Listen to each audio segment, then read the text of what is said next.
ஓம் நமோ பகவதே வாசுதேவாய. ஸ்ரீமதே ராமானுஜாய நமக. ஆச்சாரியார் திருவடிகளே சரணம். பக்தர்கள் அனைவருக்கும் நமஸ்காரம். அடியன் எஸ் நந்தகுமார், ஸ்ரீ கிருஷ்ணா வேத கல்வி நிறுவனம், காட்பாடி, வேலூர். மீண்டும் ஒரு காணொளி வாயிலாக பக்தர்களை சந்திப்பதில் அடியன் மிகுந்த மகிழ்ச்சி அடைகிறேன். இந்த காணொளி ஒரு சிறப்பு மகத்துவம் வாய்ந்த காணொளி. காரணம், ஸ்ரீ அனுமன் ஜெயந்தியை முன்னிட்டு அவரது வைபவங்களையும் விசேஷங்களையும் பல அரிய தகவல்களையும் இந்த காணொளி தாங்கி வருகிறது. அந்த வகையிலே இந்த காணொளி வடிவமைக்கப்பட்டுள்ளது. வருகிற டிசம்பர் 30 அதாவது 30/12/2024 திங்கட்கிழமை ஸ்ரீ அனுமன் ஜெயந்தி. ஆம், ஸ்ரீ அனுமனின் அவதார திருநாள். இந்த நாளை பக்தர்கள் அனைவரும் விசேஷமாக ஆலயங்களிலும் அவரது இல்லங்களிலும் கொண்டாட வேண்டுகிறோம். ஆலயங்களிலே சென்று கொண்டாடுவது மிக சிறப்பு. ஏனென்றால் அன்றைய தினம் அனைத்து வைணவ ஆலயங்களிலும், குறிப்பாக அனுமன் சன்னதிகளிலும் அனுமனின் தனி ஆலயங்களிலும் பல பக்தர்கள் அங்கு ஒன்றாக கூடி ஒரு பெரிய விழாவாக ஸ்ரீ அனுமன் ஜெயந்தியை கொண்டாடுவார்கள். அதனால் ஆலயங்களுக்கு சென்று வழிபடுவது மிகவும் சிறப்பு. இந்த நாள் அனுமனை நினைவு கூறும் மிக மிக முக்கியமான நாள். அதாவது இந்தியா முழுக்க பல மாநிலங்கள் இருப்பினும் நமது பாரத திருநாட்டில் தமிழ்நாடு மற்றும் கேரள மாநிலம் ஆகிய 2 மாநிலங்களில் மட்டும் மார்கழி மாதத்தில் அமாவாசையும் மூல நட்சத்திரமும் சேர்ந்து வரும் அந்த நாளில்தான் அனுமன் ஜெயந்தி கொண்டாடப்படுகிறது. ஏனைய மற்ற மாநிலங்களில் வைகாசி மாதத்தில் வளர்பிறையில் தசமி திதி அன்று ஸ்ரீ அனுமன் ஜெயந்தி கொண்டாடப்படுகிறது. ஆதலால் தமிழ்நாடு மற்றும் கேரளா மாநிலம் மட்டும் இந்த மார்கழி மாதத்தினுடைய அமாவாசையிலே மூல நட்சத்திரமும் சேர்ந்து வரும் நாளில் அனுமன் ஜெயந்தி கொண்டாடப்படுகிறது. அன்றைய தினம் பக்தர்கள் விரதமிருந்து ஸ்ரீ அனுமனுக்கு துளசி மாலை, வெற்றிலை மாலை, வடை மாலை, வெண்ணெய்க்காப்பு அலங்காரம் ஆகியவற்றை செய்து வழிபடுவது வழக்கம். அனுமனுக்கு மாருதி என்ற பெயரும் ஆஞ்சநேயர் என்ற பெயருடனும் அவர் அழைக்கப்படுகிறார். மாருதி என்ற பெயர் எவ்வளவு பிரபலம் என்பதை பக்தர்கள் அறிவீர்கள். பல வணிக ரீதியாக கூட இந்த மாருதி என்னும் பெயர் மிகப்பெரிய வெற்றி அடைந்துள்ளது என்பதை பக்தர்கள் கண்கூடாக காண்பீர்கள். அனுமனின் பெற்றோரை குறித்து பார்ப்போம். அனுமனின் தாய் அஞ்சனை, அவரது தந்தை கேசரி. இவர் வானரத் தலைவர். அனுமன் காற்று தெய்வமான வாயுவின் ஆன்மீக சந்ததி என்று நம்பப்படுகிறது. அவரே யார்? வாயு பகவானே அனுமனுக்கு ஆன்மீக தந்தையாகவும் குருவாகவும் இருந்து வழிநடத்தியதால் அனுமன் வாயு புத்திரர் என்றும் அழைக்கப்படுகிறார். அனுமன் தோன்றிய இடம் கிஷ்கிந்தா. அனுமனுடைய மந்திரம் ஓம் ஸ்ரீ ஹனுமதே நமக. அனுமனுடைய ஆயுதம் கதாயுதம். நூல் என்றால் அனுமன் சாலிசா. அனுமனை போற்றி துதித்து பாடக்கூடிய அந்த 40 பாடல்கள் அடங்கியது ஸ்ரீ அனுமன் சாலிசா. அனுமனுக்கு மிகவும் உகந்த மந்திரம் ஓம் ராமதூதாய நமக. ஏனென்றால் ராமருக்கு தூதுவராக அவர் இலங்கை சென்ற காரணத்தினால் இந்த ஓம் ராமதூதாய நமக என்னும் மந்திரம் மிக மிக முக்கியத்துவம் வாய்ந்தது. துளசிதாசர் இந்த அனுமன் சாலிசாவை நமக்கு வழங்கினார். அனுமன் இடம்பெற்றிருக்கும் நூல்கள், ராமாயணத்தில் அவருடைய கதாபாத்திரம் மிக பெரியது. மகாபாரதத்திலும் அவர் இடம்பெற்றுள்ளார். அனுமன் சாலிசா முழுக்க முழுக்க அவரை போற்றி புகழ்வது. அதாவது இந்துக்களில் வைணவம் சைவம் என்ற பிரிவுகளில் சைவ மரபில் அனுமனை சிவனின் அவதாரமாகவே பக்தர்கள் கருதுகின்றனர். ஆம், அவர் அனுமன் சிவபெருமானின் வடிவமாகவே கருதப்படுகிறார். ஸ்ரீ அனுமன் பகவான் ஸ்ரீ ராமரின் மிகப்பெரிய தொண்டர் மற்றும் பக்தர். அனுமனை வைணவர்கள் திருமாலின் சிறிய திருவடி என்று போற்றுகின்றனர். அதாவது சிறிய திருவடி, பெரிய திருவடி. சிறிய திருவடி என்றால் அனுமந்த வாகனம், பெரிய திருவடி என்றால் கருட வாகனம். ஸ்ரீ திருமலை திருப்பதியிலே புரட்டாசி மாதத்தில் மிகவும் பிரம்மாண்டமாக 9 நாட்கள் பிரம்மோற்சவ விழா கோலாகலமாக கொண்டாடப்படும். இந்த நாளில் ஆறாவது நாள் காலையில், பிரம்மோற்சவத்தின் 6வது நாள் காலையில் அனுதினமும் நிறைய வாகன சேவைகள் அங்கு உண்டு. காலையிலும் உண்டு, மாலையிலும் உண்டு. சில நேரங்களில் 3 வாகன சேவை கூட இருக்கும். 6வது நாள் காலையில் பிரம்மோற்சவத்தை திருமலை திருப்பதியிலே பிரம்மோற்சவத்தின் 6வது நாள் காலையிலே பகவான் ஸ்ரீ ராமபிரான் அனுமந்த வாகனத்திலே காட்சியளிப்பார். ஆம், அந்த 4 மாட வீதிகளில் அனுமந்த வாகனத்திலே பகவான் ஸ்ரீ ராமபிரான் இந்த பிரம்மோற்சவ விழாவிலே காட்சியளிப்பார். அதுதான் அனுமந்த வாகனம் சிறிய திருவடி என்று அழைக்கப்படுகிறது. கருட வாகனம் பெரிய திருவடி என்று அழைக்கப்படுகிறது. அனுமான் பிரம்மச்சாரி, மிகுந்த சுய கட்டுப்பாடு உடையவர், நம்பிக்கை கொண்டவர்.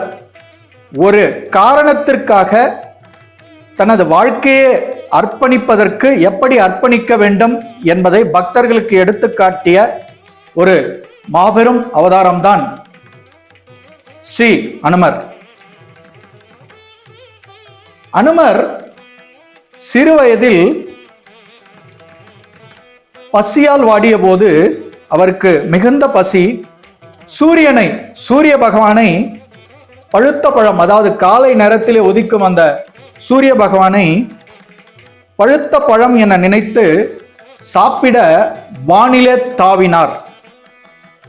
இதை கண்ட தேவர்களின் தலைவனான இந்திரன் அனுமனை தடுத்து தனது வஜ்ராயுதத்தால் அவரது முகத்தில் வேகமாக தாக்கினார்.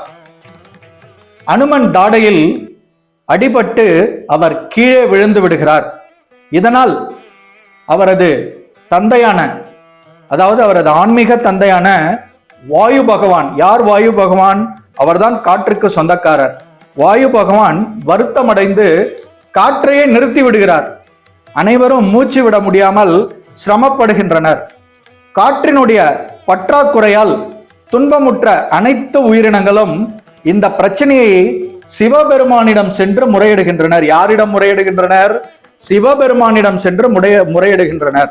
சிவபெருமான் தலையிட்டு அனுமனை உயிர்ப்பிக்க செய்தார்.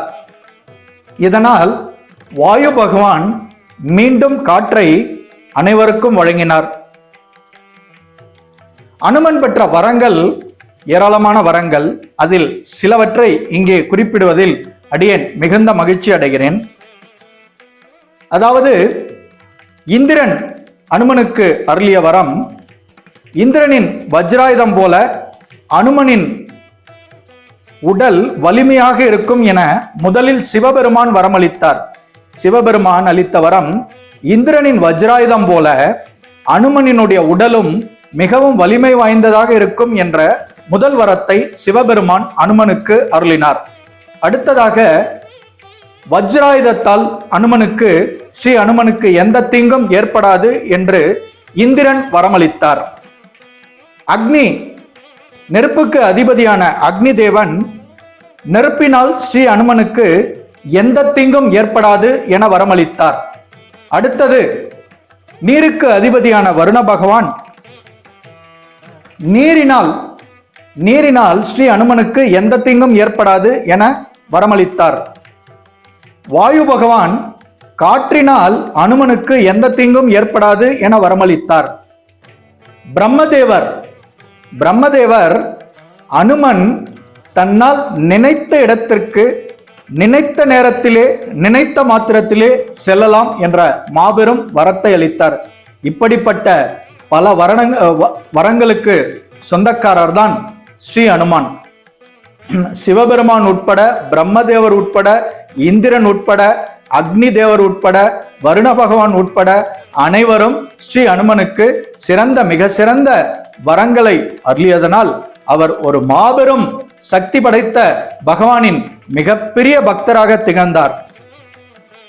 பகவான் விஷ்ணு இந்த வரங்களுக்கெல்லாம் அடுத்தது பகவான் விஷ்ணு கதா என்னும் ஆயுதத்தை ஸ்ரீ அனுமனுக்கு வழங்கினார். அதனால் தான் அனுமனையும் கதாயுதத்தையும் நாம் பிரித்து பார்க்க முடியாது.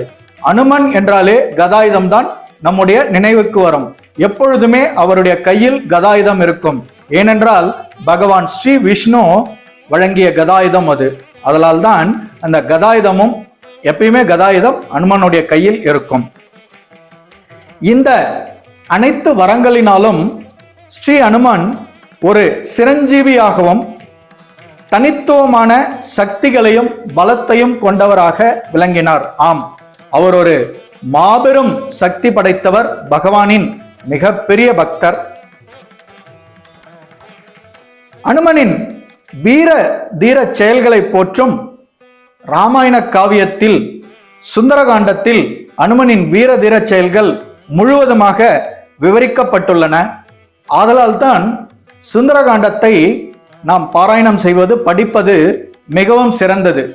குறிப்பாக கர்ப்பிணி தாய்மார்கள் சுந்தரகாண்டத்தை படித்தால் அவர்கள் கர்ப்பம் தரிக்கும் அந்த சமயத்திலே, அந்த 10 மாத காலத்திலும் சுந்தரகாண்டத்தை படித்தால், பாராயணம் செய்தால் பிறக்க போகும் குழந்தை எந்தவித நோய் நொடியும் இல்லாமல் மிகவும் சக்தி வாய்ந்த குழந்தையாக பிறக்கும் என்பது ஐதீகம். ஏனென்றால் அனுமான் ஒரு வீர தீர செயலை புரிந்தவர், மாபெரும் சக்தி படைத்தவர். ஆதலால் தான் பிறக்க போகும் குழந்தை ஆரோக்கியமாக எந்தவித நோய் நொடிக்கும் ஆளாகாமல் இருப்பதற்கு சுந்தரகாண்டம் பாராயணம் செய்தால் அது மிகவும் சிறப்பு என்று பெரியோர்களும் ஆன்றோர்களும் சான்றோர்களும் பக்தர்களும் கூறிய காரணத்தினால் இன்றளவிலும் நிறைய கர்ப்பிணி தாய்மார்கள் சுந்தரகாண்டத்தை தங்களது கர்ப்ப காலத்திலே பாராயணம் செய்து மகிழ்ச்சி அடைகின்றனர், அதனால் பயனும் அடைகின்றனர். அனைவரும் சுந்தரகாண்டத்தை பாராயணம் செய்யலாம். அதனால் பல நன்மைகள் கிடைக்கும் என்பதில் எவ்வித மாற்று கருத்தும் இல்லை. அதாவது அனுமான் சக்தி வாய்ந்த பகவானின் பக்தர் என்பதால் அவர் உருமாறும் திறமைகளை கூட கொண்டவர். உதாரணத்திற்கு அன்னை சீதையை தேடி அவர் இலங்கைக்கு ராவணனின் மாளிகைக்குள் சென்றபோது ஒரு சிறிய பூனையாக தன்னை உருமாற்றிக் கொண்டார். சீதையை கண்டு மீண்டும் கண்டேன் சீதையை என்ற அந்த உன்னத நோக்கத்துக்காக அன்னை சீதையை கண்டு அந்த நல்ல செய்தியை ஸ்ரீ ராமபிரானிடம் கொண்டு சேர்க்கும் போது அவர் ஒரு மலை அளவிற்கே மாறினார். சஞ்சீவினி என்னும் மலையை லக்ஷ்மணனை காப்பாற்றுவதற்காக அவர் சஞ்சீவினி மலையையே தனது கைகளாலே கரங்களாலே தூக்கி கொண்டு வெகு தூரத்திற்கு அவர் அந்த வாயிலே பறந்தது அனைவரும் அறிவீர். அந்த அனுமன் என்றாலே அந்த சஞ்சீவி மலையை அவர் தூக்கியது அனைவரது நினைவிற்கும் வரும். அடுத்ததாக ஒரு வீர தீரச் செயலும் பக்தி என்றால் என்ன என்பது குறித்து ஸ்ரீ அனுமனிடத்தில் நாம் கற்க வேண்டிய ஒரு முக்கியமான விஷயம் இங்கே பக்தர்களுக்கு நினைவு கூறுவதில் அடியேன் மிகுந்த ஆவல் கொண்டுள்ளேன். அதாவது வனவாசம் எல்லாம் முடிந்து பல இன்னல்களை சந்தித்து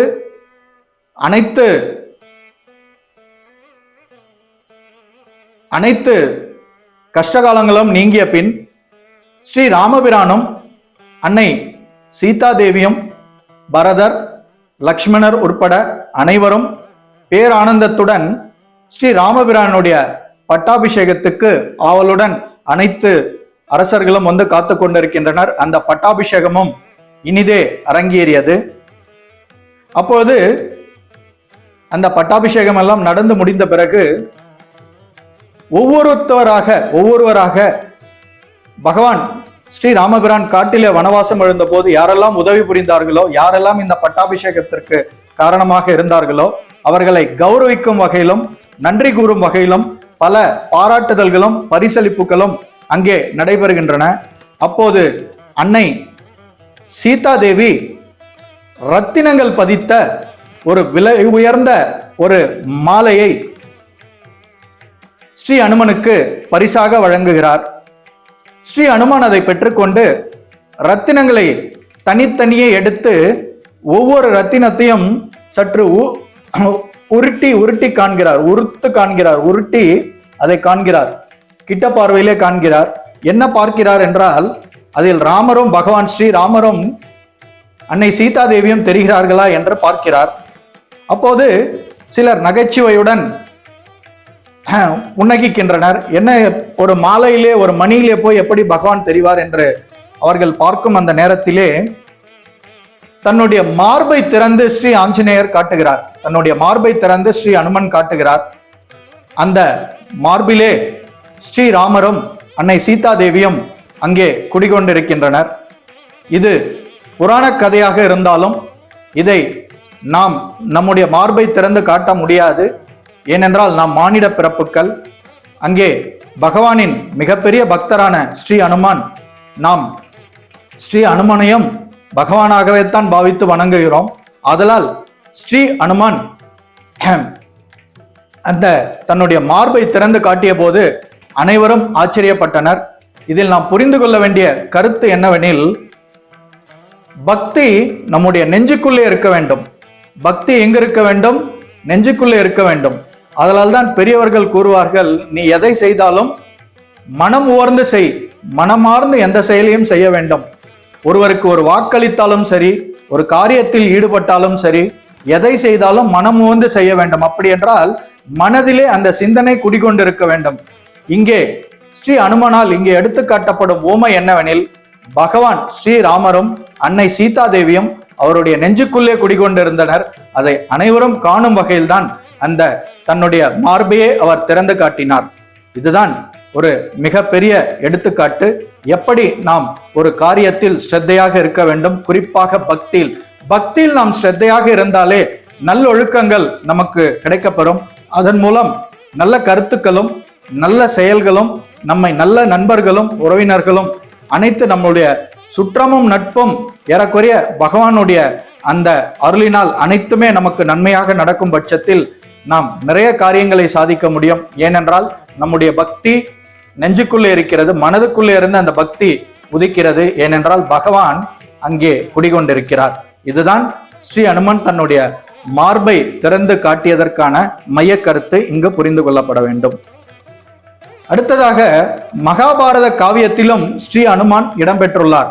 ஆம், ஸ்ரீ கிருஷ்ணர் போர்க்களத்தில் அர்ஜுனனுக்கு பகவத்கீதை உபதேசித்த போது அனுமானும் கொடி வழியாக கேட்டதாக. ஏனென்றால் அர்ஜுனனுடைய அந்த தேரின் உச்சியிலே இருந்த கொடியில் அனுமானின் உருவம் பொதிக்கப்பட்டிருக்கும். ஆம், அது அனுமன் கொடி.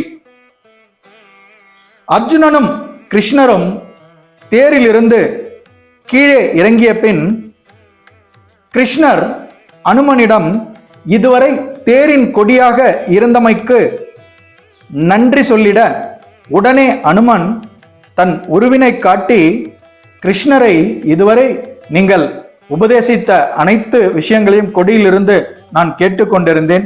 ஆதலால் உங்களுக்கு பகவானே என்னுடைய மனமார்ந்த நன்றி என்று பகவானை நமஸ்கரித்து விட்டு அங்கிருந்து மறைந்து விடுகிறார். அனுமன் மறைந்த உடனேயே அந்த தேர் சாம்பலாகி விடுகிறது. அப்போது பகவான் ஸ்ரீ கிருஷ்ணர் அர்ஜுனனிடம் கூறுகிறார், அர்ஜுனா, இந்த போர்க்களத்திலே கௌரவர்கள் பல ஆயுதங்களை கொண்டு உன்னுடைய தேரை தாக்கிய போதும் நானும் அனுமனும் இந்த தேரில் இருந்த காரணத்தில்தான் இந்த தேருக்கு எந்தவித தீங்கும் ஏற்படவில்லை, உன்னுடைய தேருக்கு எந்த தீங்கும் ஏற்படவில்லை. நானும் கீழே இறங்கிவிட்டேன், அனுமனும் இங்கிருந்து மறைந்துவிட்ட காரணத்தினால் இந்த தேர் இப்போது எரிந்து விட்டது என்பதை அர்ஜுனனுக்கு சுட்டிக்காட்டுகிறார். அப்போதுதான் அர்ஜுனனுக்கு தெள்ள தெளிவாக இந்த தகவல்கள் எல்லாம் புரிகின்றன. அனுமனுடைய சிறப்புகளை குறித்து சில தகவல்களை பார்ப்போம். மிகுந்த, ஏற்கனவே நாம் குறிப்பிட்டது போல, ஸ்ரீ அனுமன் மிகுந்த சக்தி மற்றும் பக்தி கொண்டவர். அவர் தற்காப்பு கலைகளின் புரவலர் என்று அழைக்கப்படுகிறார். அவர் மிகச்சிறந்த திறமையான இலக்கண நிபுணர். அவர் தியானம் செய்யும் யோகி மற்றும் விடாமுயற்சி உள்ள அறிஞர். ஸ்ரீ அனுமனை பார்த்துத்தான் அந்த விடாமுயற்சியுடன் எப்படி நாம் கடினமாக உழைப்பது என்பதை கற்றுக்கொள்ள வேண்டும். இதற்கெல்லாம் அடுத்தபடியாக ஸ்ரீ அனுமனிடமிருந்து நாம் கற்றுக்கொள்ள வேண்டியது அவருடைய நிதானம், நம்பிக்கை மற்றும் ஒரு காரணத்திற்காக எப்படி சேவை செய்வது போன்ற மனித மேன்மைகளை அவர் பக்தர்களுக்கு உதாரண புருஷனாக இருந்து எடுத்து காட்டியிருக்கிறார்.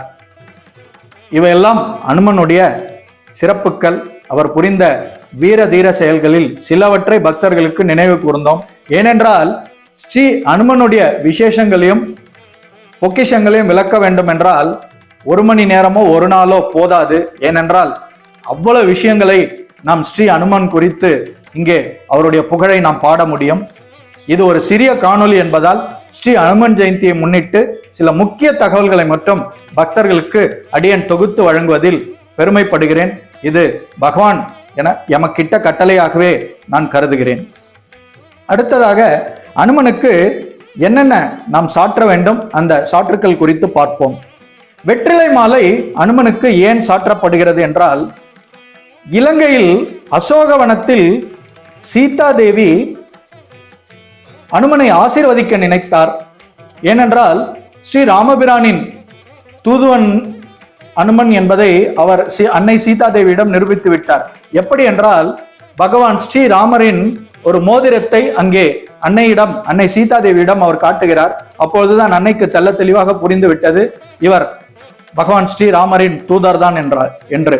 அப்போது அவரை ஆசீர்வதிக்க நினைக்கிறார். யாரை? அனுமனை ஆசீர்வதித்து வழி அனுப்ப அன்னை சீதாதேவி நினைக்கிறார். அவர் அங்கே வனவாசத்திலே இருக்கிறார். அசோகவனத்திலே அவர் சிறைபிடிக்கப்பட்டிருக்கிறார் அன்னை சீதாதேவி ராவணனால். அப்போது ஸ்ரீ அனுமனை வாழ்த்த சுற்றுமுற்று பார்த்தால் அங்கு எதுவுமே இல்லை, ஒரு கொடி மட்டும்தான் இருந்தது. அந்த இலையை பறித்து அனுமனை ஆசீர்வதிக்கிறார். வெற்றியுடன் நீ திரும்பி வா என்று ஆசீர்வதிக்கிறார். அது இலை, வெற்றியுடன் திரும்பி வா என்று சொல்லிய காரணத்தினால் வெற்றி பிளஸ் இலை, வெற்றி கூட்டல் இலை, வெற்றிலை என்ற பெயர் அமைவதற்கு இதுதான் காரணம். வெற்றியுடன் திரும்பி வா என்று அன்னை சீதா தேவி ஸ்ரீ அனுமனை ஆசீர்வதித்த காரணத்தினால் அந்த இலைக்கு வெற்றிலை என்று பெயர் வந்ததாக சாஸ்திரங்கள் கூறுகின்றன.